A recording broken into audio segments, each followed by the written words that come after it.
Здравствуйте, я дизайнер интерьера Гаврилова Оксана. И сегодня мы приехали в Экспострой на Нахимовском для того, чтобы выбрать камин для квартиры. Все мы знаем, что в доме камин выполняет функцию не только обогрева помещения, но и становится ярким декоративным элементом интерьера. Как установить камин, если у вас обычная квартира? Сегодня мы в этом разберемся и выберем те камины, которые можно установить в квартире.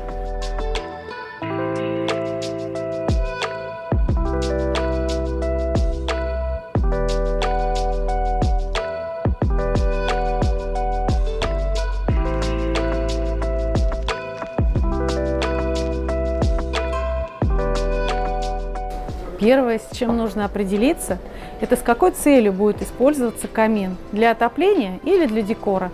Если вы просто хотите дополнить интерьер, то лучше приобрести каминный портал и сделать фальш-камин.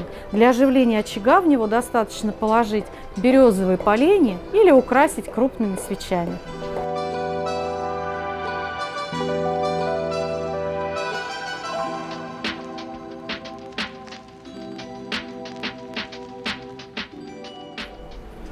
Отличным вариантом для городской квартиры станет электрокамин. Из-за отсутствия горения в нем не требуется отвод дыма, и его конструкция состоит из полки с обрамлением. Посмотрите, электрическая версия камина не уступает классической. Здесь и имитация пламени, и тлеющих углей, а в некоторых моделях даже можно услышать треск дров.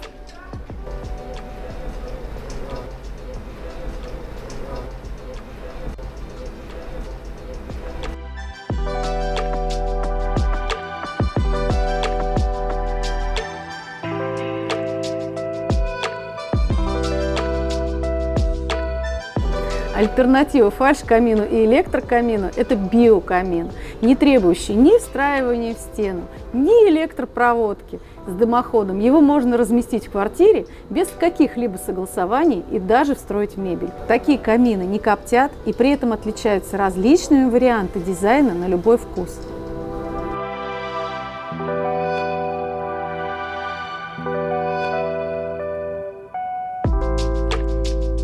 Конечно, самый реалистичный камин – это настоящий камин с живыми пламенем и углями. Это наиболее сложная для реализации модель, которую не везде можно установить, а если и можно, то придется оформлять специальное разрешение, ведь настоящий камин нуждается в дымоходе и топке, и нужно предусмотреть дополнительные меры безопасности. Поэтому я рекомендую такой вариант оставить для загородных домов.